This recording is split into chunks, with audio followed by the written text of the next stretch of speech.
Bienvenidos, bienvenidas, bienvenides. Estamos acá en La Izquierda Diario haciendo, bueno, vamos a tener una breve charla. Ahora ya voy a introducir a los dos participantes. Vamos a estar hablando un poco sobre el menemismo y Menem y todos los debates que se fueron abriendo después del fallecimiento de quien fue 2 veces presidente de la Argentina.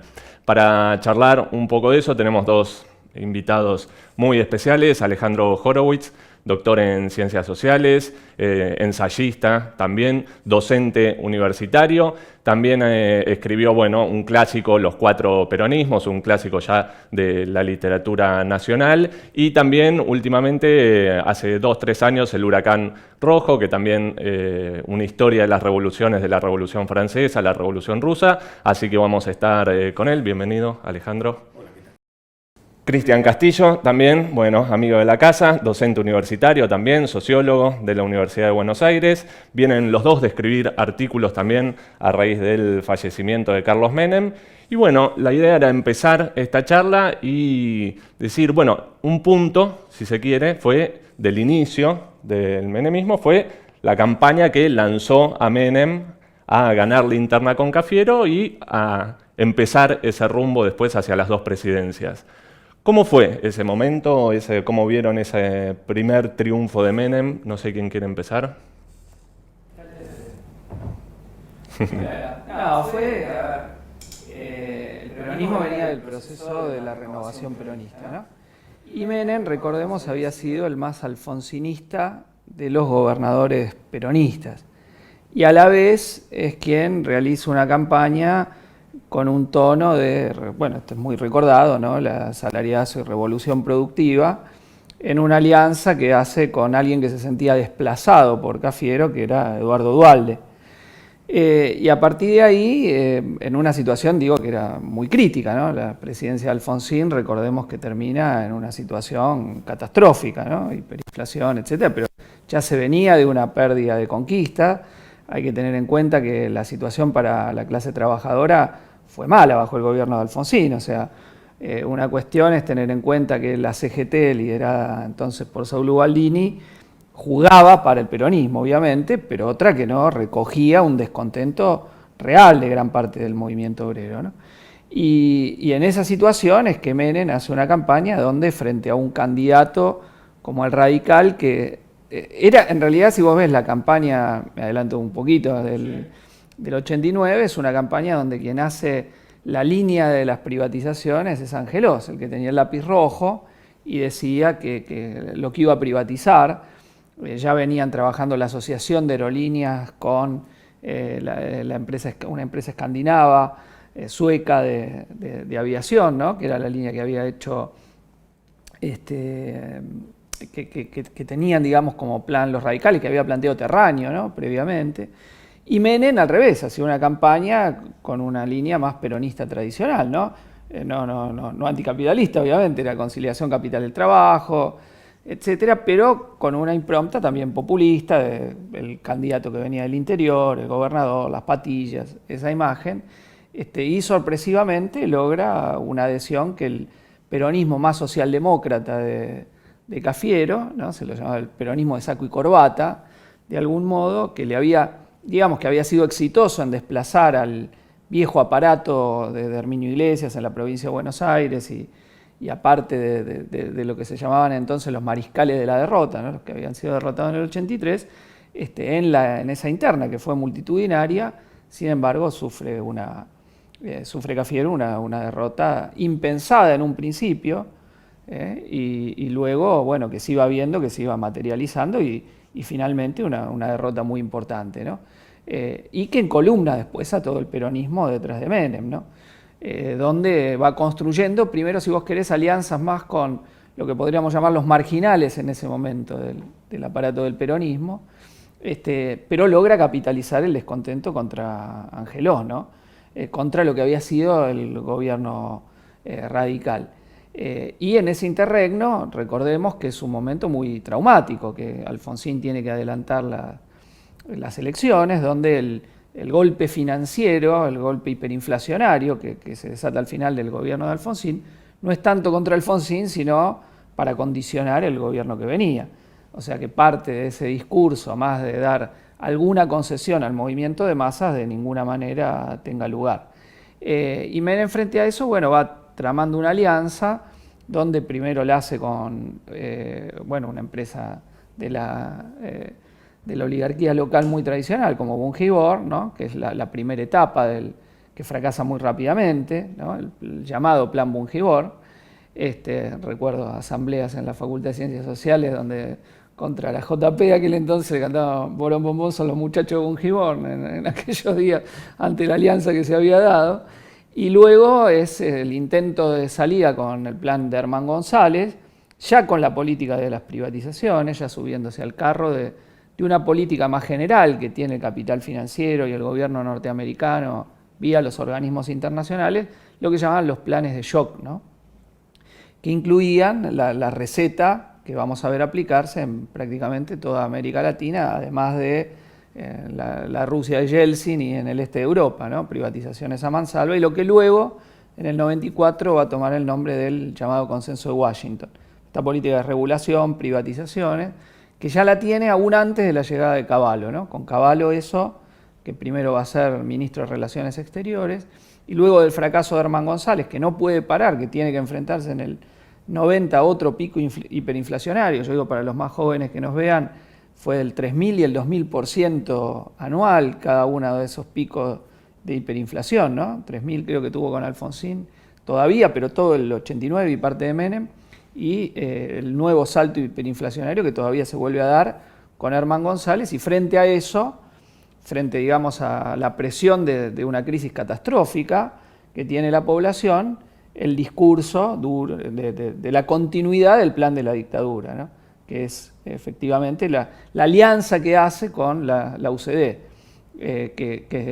La UCD, recordemos, en el 89 hace actos importantes, por ejemplo, hace un acto importante en la cancha de River, discurso liberal, se había desarrollado en la clase media alta, en el movimiento estudiantil de derecha, llega a ganar 4 centros de estudiantes en la UBA, la UPAU, ¿no? O sea que los liberales de entonces hacen una alianza con quien era su rival en la campaña del 89, la campaña de Alzogaray es bastante contra Menem, ¿no? En aquel momento, y hacen la alianza esa donde Menem, bueno, tiene todos los gestos de reconciliación con los que supuestamente eran enemigos históricos del peronismo, ¿no? El abrazo con Isaac Rojas, mediado por la política del indulto, donde Menem le da tanto a los militares como a las cúpulas militares, continuando, digo, la política de Alfonsín, del pacto de impunidad, obediencia de vida y punto final, y a los montoneros, básicamente, digamos, ¿no? La cúpula montonera que Alfonsín había, con la teoría de los dos demonios, puesto en un mismo plano del enjuiciamiento y la persecución penal. Recordemos que habían secuestrado ilegalmente a Firmenich en Brasil bajo el gobierno de Alfonsín, y lo habían encarcelado, ¿no? Entonces, por eso la cúpula, lo que quedaba de Montoneros, digamos, apoya a Menem en la interna, primero en un acuerdo, financieramente también, y políticamente, ¿no? Y salen a sostener la política del indulto después de que queda Menem, que tuvo un muy fuerte repudio popular, marchas multitudinarias, etcétera, etcétera.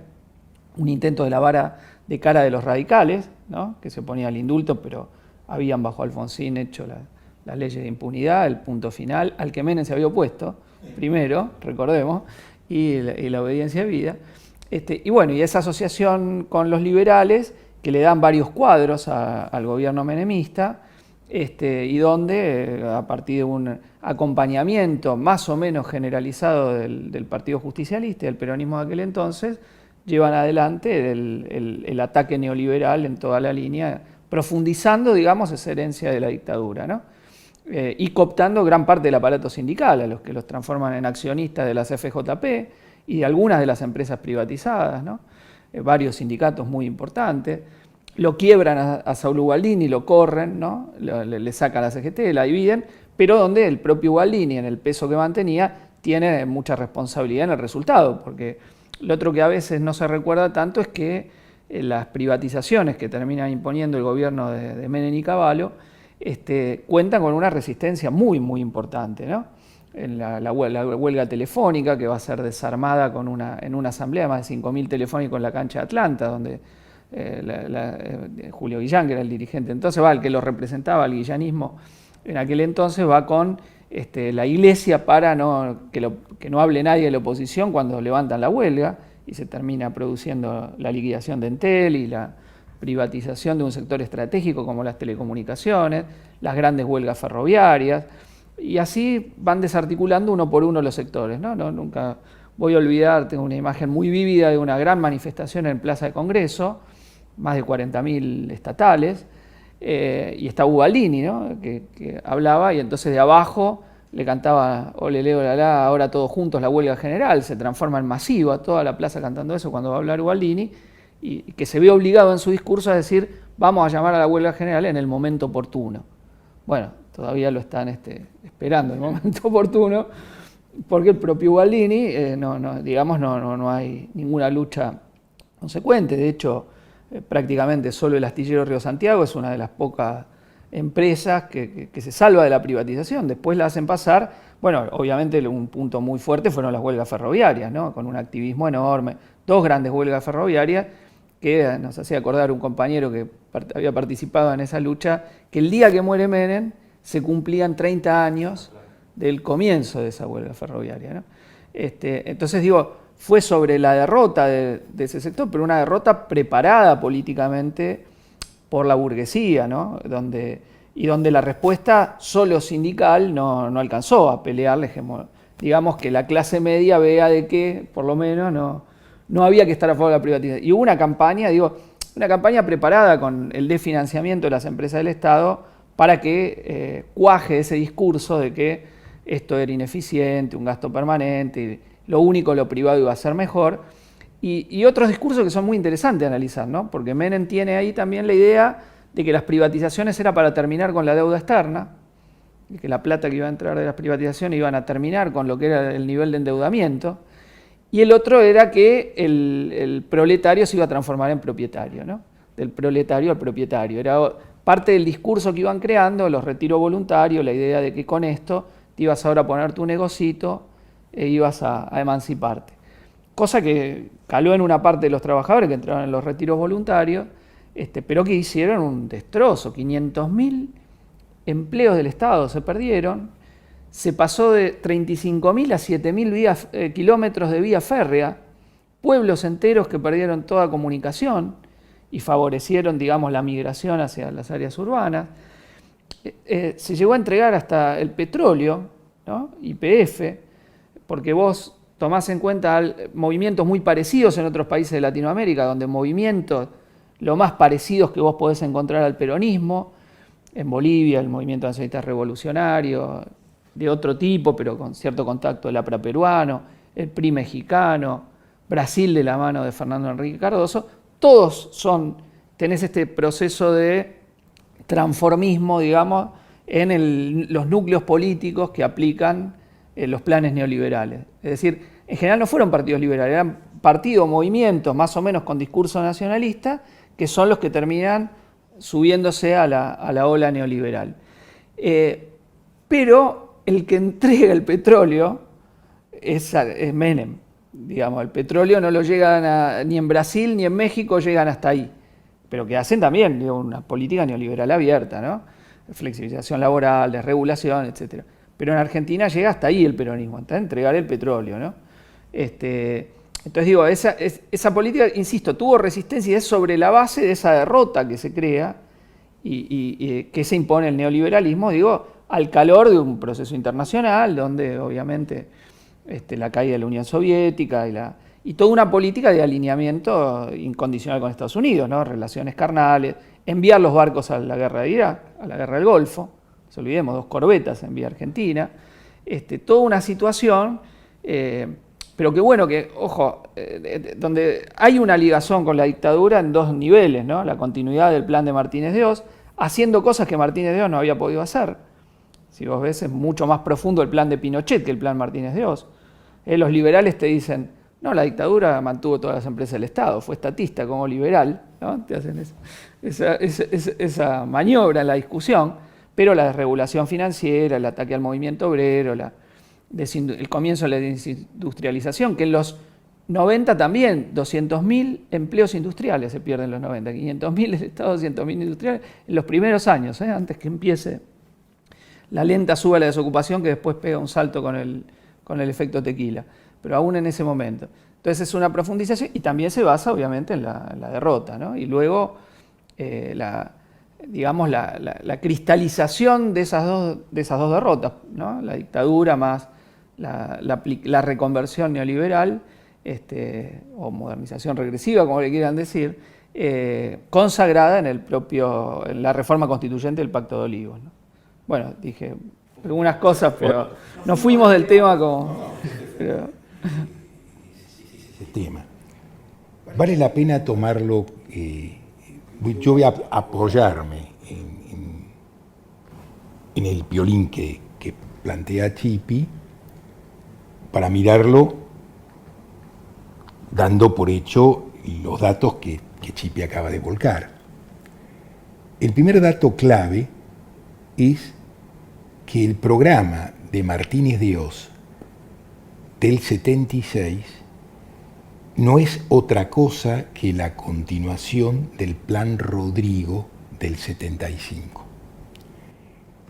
Acá se da el gran viraje histórico del peronismo, que no es un viraje a resulta de la dictadura burguesa terrorista del 76, sino que es una decisión independiente del bloque de clases dominantes.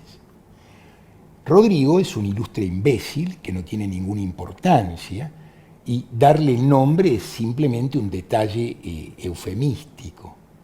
Pero el programa de Rodrigo es el resultado de un realineamiento interno del bloque de clases dominantes que abandona el Plan Gelbar, y el Plan Gelbar no es otra cosa que una de las distintas versiones del Plan Pinedo que se viene aplicando desde 1943 hasta 1975.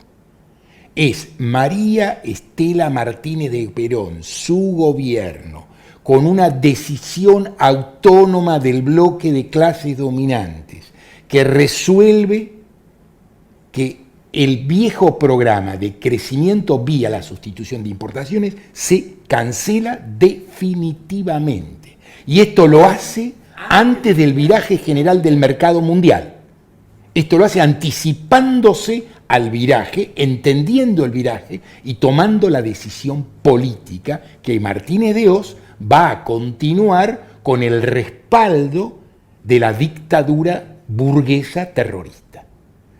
Entonces, arranca allí, ahí vemos el operativo Independencia, ahí vemos el ingreso de la represión militar directa que con Perón no había sucedido, la AAA no es el operativo Independencia, y el operativo Independencia goza del respaldo de todo el arco parlamentario, no simplemente el Partido Justicialista. Y a esto hay que tenerlo muy clarito. Y se ve claramente de nuevo cuando la dictadura burguesa tiene que elegir intendentes y personal, cuenta con todas las fuerzas políticas supuestamente ilegalizadas, incluido el Partido Comunista. De modo que no es que no sabían lo que iban a hacer, sabían perfectamente lo que iban a hacer y decidieron acompañarlo. Era un frente único antiguerrillero, organizado y antiobrero y antinacional y antipopular, organizado desde ese programa político que Martínez de Hoz expresa como perfecta continuidad. El Chipi dice, y tiene razón, que la resistencia fue enorme y que la posibilidad que tuvo Martínez de Hoz de cambiar esa situación vía la privatización de las empresas del Estado fue imposible. Es más, Martínez de Hoz se propuso una cosa mucho más módica. Quería que las empresas del Estado pagaran impuestos. Es decir, que tuvieran contabilidad, un sistema de gastos e impuestos como una empresa corriente y común. No pudo imponer eso. y no pudo imponerlo por la enorme fuerza y pregnancia que tenían el personal de estas empresas, incluso en niveles medios y hasta jerárquicos, que tenían una idea del papel estratégico que estas empresas tenían en una idea de país que empieza a quedar atrás.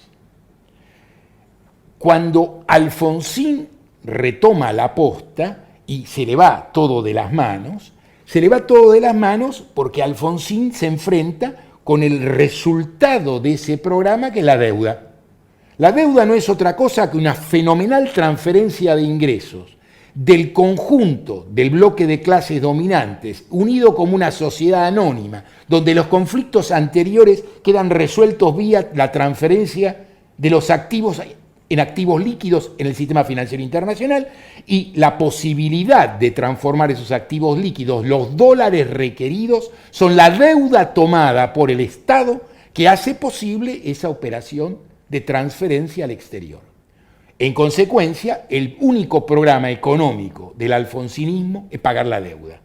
Y el secreto de todo este planteo pasa por allí. Pagar la deuda porque, en definitiva, los activos del bloque de clase dominante radicados en el sistema financiero internacional eran mucho más importantes que los activos que tenían en la sociedad argentina. En consecuencia, su negocio era muy sencillo.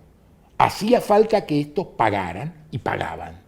El radicalismo pagó en términos de deuda lo que ningún gobierno pudo pagar jamás, y este es el motivo que produce las hiperinflaciones y la catástrofe y la crisis y las condiciones insostenibles de este programa, y este es el motivo por el cual Alfonsín tiene que adelantar las elecciones, porque intenta ganar las elecciones a caballo de jugar el conjunto de las reservas del Banco Central, defendiendo una paridad cambiaria. El ministro de Economía hace esto, pierde las elecciones, pierde las reservas y se desata la hiperinflación. Pipi de nuevo tiene razón. Esto sirve obviamente como política de disciplinamiento, porque la hiperinflación, aparte de ser un problema técnico-económico, es un problema de disciplinamiento político, porque no es que todos pierden en la hiperinflación, no es cierto. Están los que tienen ingresos fijos y los desposeen de todo, y están aquellos que hacen una operación de saqueo y de nuevo transfieren este saqueo al sistema financiero. Entonces, ahí vemos el segundo hito, y en estas condiciones aparece Menem. Y de nuevo, el dato de Chipi es absolutamente relevante. Menem es el más alfonsinista de todos los candidatos peronistas, incluso más que Cafiero, que no era poco alfonsinista. Ellos también plantean la renovación, y la renovación no es más que un golpe contra la vieja conducción de los mariscales de la derrota, que, dicho sea de paso, es ni más ni menos que las 62 organizaciones Lorenzo Miguel y la UOM, la vieja dirección sindical y política del segundo peronismo, que ahora ya simplemente le dan una patada en el traste. Se había terminado el resto del segundo, el tercero había sido destruido en las mazmorras de la dictadura en una parte, pero conviene recordar que el aplastamiento del movimiento guerrillero se hace bajo Isabel Martínez de Perón. El último gran operativo militar guerrillero es el ataque al cuartel de la Tablada. No, perdón, estoy mezclando. Al Monte Chingolo, gracias.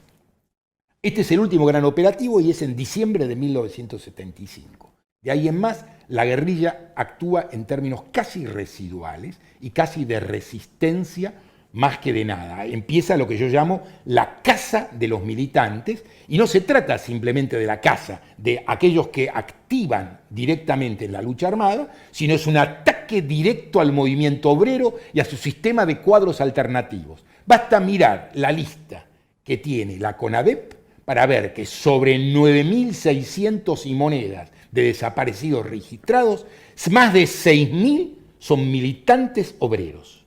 Es decir, está sumamente claro cuál es el foco, cuál es el centro, cuál es el eje. ¿Sí?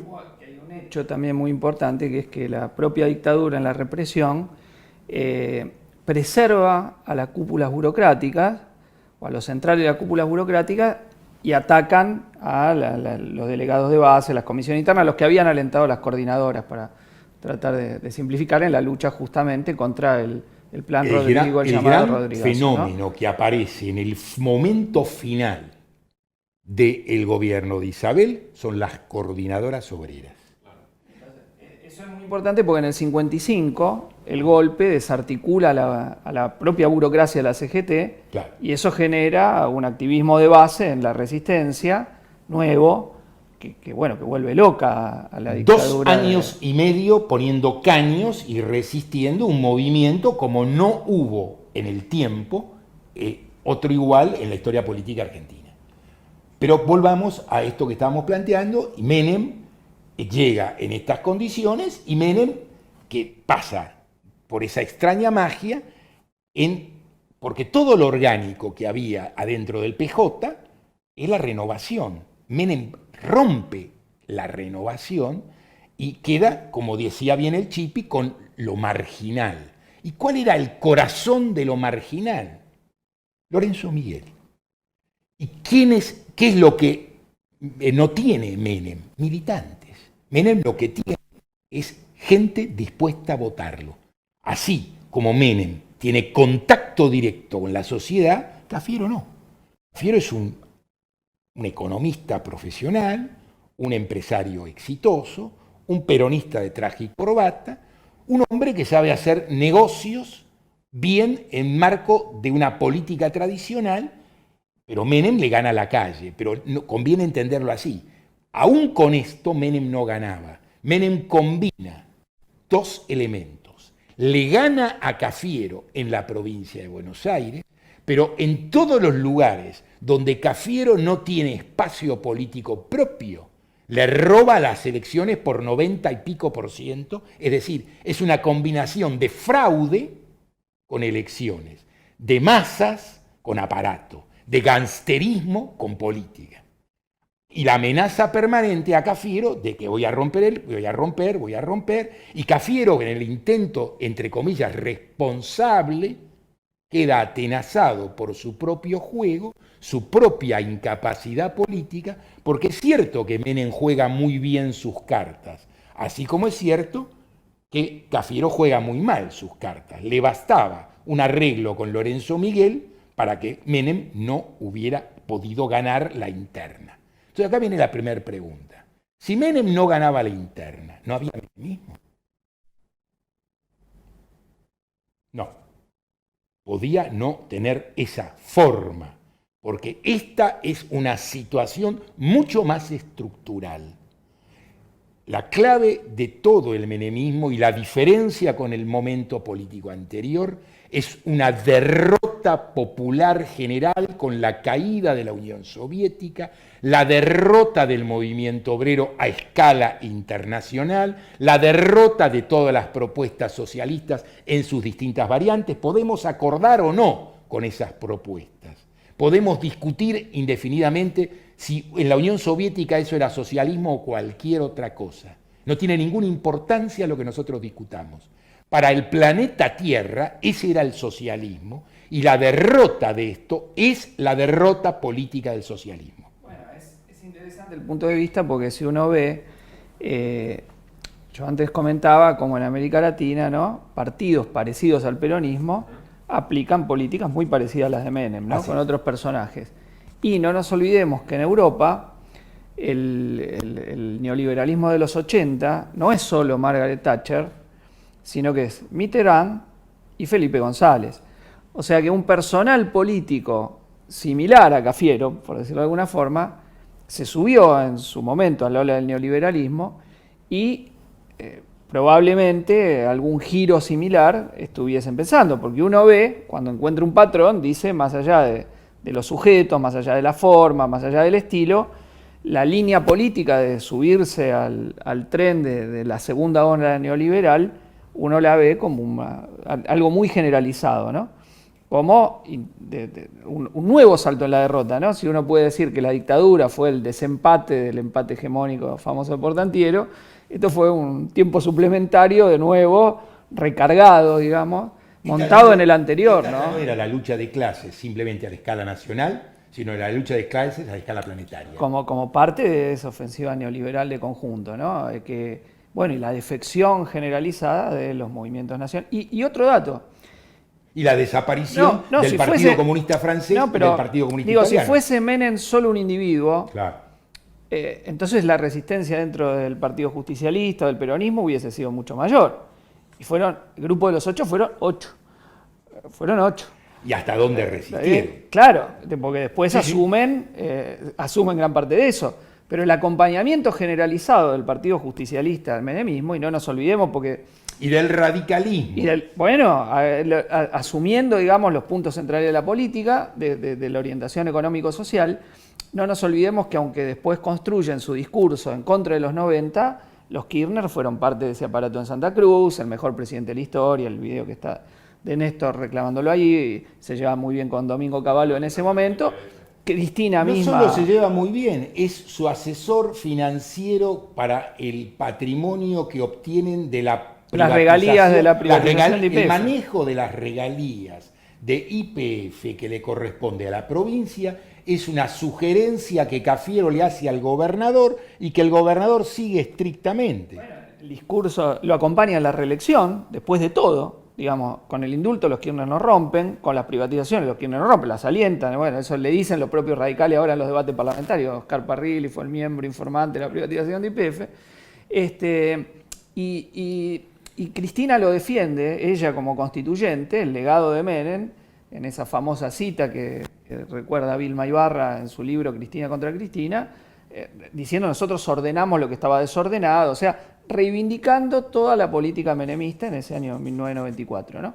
Después es cierto, se separa, pero ¿a quién tenía como referente nacional Cristina? A Vélez, que empieza a ser como una derecha dentro del peronismo local de la capital, de donde después viene Alberto Fernández.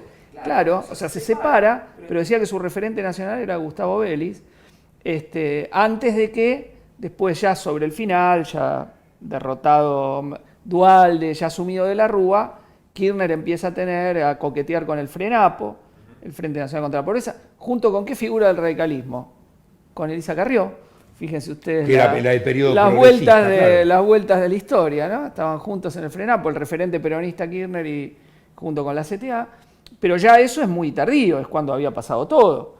En ese otro periodo acompañaron esas políticas sin separarse. Entonces, esto es interesante porque si hubiese sido Menem, entonces los peronistas hubiesen dado vuelta contra Menem y apoyaron. Y las direcciones sindicales que fueron claves para que pase este plan. O sea, era muy difícil que el radicalismo, a esto voy, en el gobierno, pudiese aplicar el plan de Menem. Porque no tenía, digamos, el apoyo de los sindicatos. O sea, uno dice, un plan como el de Menem pasaba o con una dictadura, y parte del plan pasó con Martínez de Oz, o con el peronismo. Acá viene a partir de la cooptación de los sindicatos. Y acá de nuevo hay que encabalgar sobre esto el razonamiento político, porque este es el aspecto estructural del menemismo. Hay un hilo de continuidad evidente entre el proceso que se llama Rodrigazo, la política de José Alfredo Martínez de Oz, la continuación del pago del sistema de la deuda externa, porque acá viene de nuevo, Alfonsín tuvo la oportunidad de discutir qué era deuda legítima de la que no lo era. El eje de su campaña fue exactamente ese. Consistía en cruzar dos datos, tomar las declaraciones juradas a la entonces DGI de las empresas y cruzarlas con la deuda que se planteaba. Entonces iba a quedar muy clara que parte de la deuda no era deuda, sino sencillamente plata negra girada al exterior, con lo cual, si hacía esto, hacía dos cosas al mismo tiempo. Primero, reducía la deuda, y segundo, contaba con ese dinero para enfrentar la coyuntura y la situación al tiempo que le ponía en caja políticamente al bloque de clases dominantes. No solo no hizo esto, sino que desconoció su propia campaña y apañó todo el proceso de saqueo ejecutado entre 1975 y 1983. Esta es la primera responsabilidad histórico-política del radicalismo. a caballo de esto, y acá viene la cuestión, no es que esto lo hace solo, porque si bien es cierto que algunos diputados y hay 2 o 3 jueces levantan la cuestión, el peronismo no plantea en la Cámara de Diputados la exigencia del problema de la deuda. Podía haberlo planteado y haber quedado en minoría al respecto. No lo hace. Y aquí viene la última cuestión. El menemismo, con el cuento que Chipi plantea correctamente, de nuevo, vamos a privatizar para pagar, queda muy claro que la privatización no solo nos sirve para pagar, sino que nos pone en una situación de mayor indefensión y de menores recursos. Basta pensar simplemente cuánto valen los activos de YPF y cuánto se obtiene por esos activos. La empresa Repsol, que es una empresa española que se queda con YPF, no era una empresa más grande que YPF, era una empresa del mismo tamaño y era una empresa, fíjense bien, pública, una empresa pública española. ¿Pero qué tiene la empresa pública española? Puede comprar YPF porque paga una tasa de interés del 7% anual, mientras que la tasa de interés en dólares en la Argentina era más del doble. Si YPF hubiera tenido un préstamo en condiciones similares a las que tiene la empresa española, hubiera podido comprar YPF a la empresa española. ¿Y esto qué hace? Perdemos los activos y en ese momento se produce, entre otras cosas, un aumento en el precio del petróleo que hubiera significado un desahogo importante para la enorme presión y peso que la deuda tenía sobre el Producto Bruto General de la Argentina. Y además, el mecanismo de la privatización era un consorcio donde se sumaban 3 sectores, ¿no?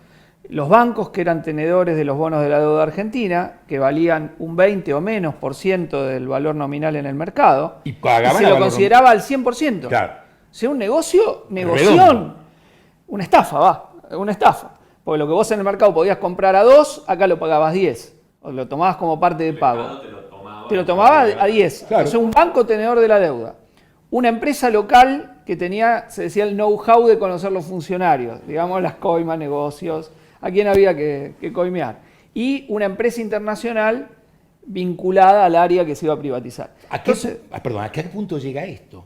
El presidente de YPF pública se transforma en el presidente De la SA. de la empresa privada. Esto solo lo vamos a ver en Rusia, la Unión Soviética, con el saqueo y el robo descarado de la mafia rusa de los bienes públicos anteriores. Entonces vos vas a ver que la estrategia de los llamados capitanes de la industria, que no solo, digamos, y la patria contratista, que son los 2 sectores que participan, que son los grandes ganadores económicos de la dictadura y los que juegan un rol fundamental en el alfonsinismo, digamos, los socios, digamos, de la política después de Alfonsín, los que viajan siempre a las misiones al exterior y todos son los que acompañan, Melita Fortabat, Roca, los Macri, etcétera, etcétera. Ese sector que vos ves que crece mucho en la dictadura y que son un núcleo central en el alfonsinismo de la clase dominante, entran con todas las privatizaciones. O sea, sobrefacturaban antes al Estado, en la dictadura sobre todo fue un elemento muy claro, y luego son los que se quedan con... Y la estrategia es entrar en un montón de privatizaciones y después ver dónde se especializan, ¿no? Y acá dónde hacen más el negocio y en qué asociación quedan. Y esa es la tónica, por eso es una estafa gigantesca, y vos ves, primero hay un momento de disminución de la deuda, entran 25.000 millones de dólares por las privatizaciones, de los cuales se calcula que uno de cada 5 dólares es robo para la corona y robo de la corona, o sea, coima, y después la deuda empieza a crecer. Con la convertibilidad después tiene primero una baja y queda muy arriba cuando se va Menem respecto de cuando Menem llega, ¿no? O sea, que se ve una nueva mentira respecto de lo que iba a ser la finalidad de la deuda. Y entonces a mí me resultó muy interesante porque hay una operación, yo en el artículo lo llamé la operación Menem, pero que en realidad termina siendo una operación fallida del régimen respecto de la reivindicación de Menem, ¿no? Porque ahí, por un lado, los republicanos que tienen que salir a reivindicar la obra económica de Menem, ¿no?